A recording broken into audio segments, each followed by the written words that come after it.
Right now, across the world, there are more than 100 TEDxWomen events that are taking place.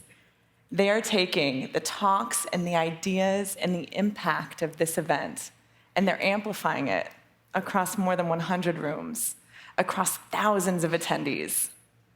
These two volunteers, these two independent organizers, Liza Wisner, TEDxColeParkWomen in Corpus Christi, Texas, United States, and Elena Crescia of Sao Paulo, Brazil, have been organizing TEDxWomen events for years. And yet, the last 2 years have been an immense challenge. But the TEDx community has risen to that challenge in really indomitable ways. So today, we wanted to come in person and share with all of you just how they've done it. Liza, it's an honor to share the stage. Thank you for being here. And tell us, you've been organizing TEDxColeParkWomen for a couple of years, and you've already made a major impact in your local community. Tell us about the photo that we're seeing here. Thank you so much, Caroline. This photo is a representation of our TEDxColePark team.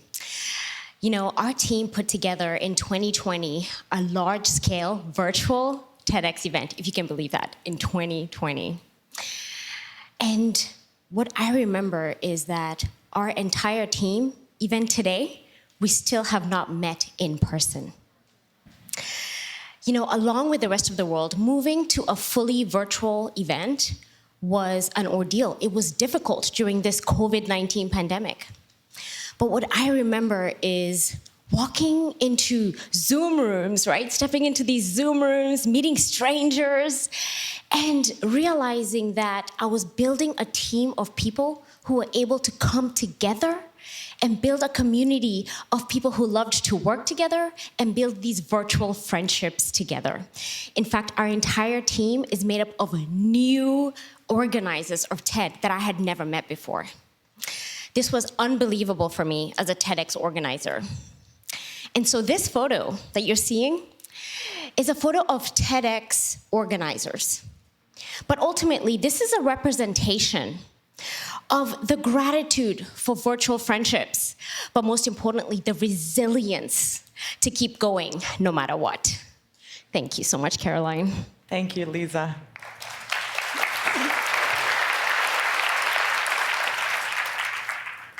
Elena, you've been organizing TEDx and TEDxWomen events for over a decade. Please tell us what we are seeing in this stadium here. Okay, so this is a memorable event that we organized in a soccer stadium in Sao Paulo, Brazil, back in 2017, with 10,000 attendees. As you can see here, we didn't have social distancing at the time. So back to beginning of 2020, our dream was to organize our annual TEDxWomen event in this same stadium. Can you imagine a soccer stadium in Latin America celebrating ideas by women? That would be amazing.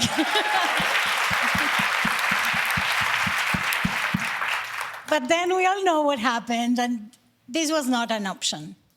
Until our friends at the stadium offered us to organize a drive-in event. How did it work? Attendees came in their cars. You'll see the photo in just a second.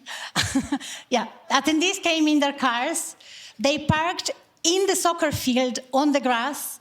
We had a stage where the goal net would be. And attendees, instead of clapping with their hands, they were honking. They were using their car honks. Next time you cross the street and cars honk, you can think it's a standing ovation for you.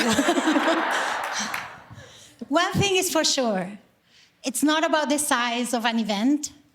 And what really matters is that we have to be mindful of the ideas that we share, of the ideas that we give life to, and what we share in our platforms, be it online, in an auditorium or theater, or why not in a soccer stadium.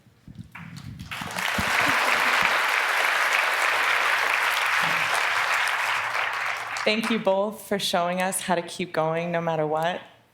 And please, if you have a TEDxWomen event in your local area, consider getting involved. Thank you.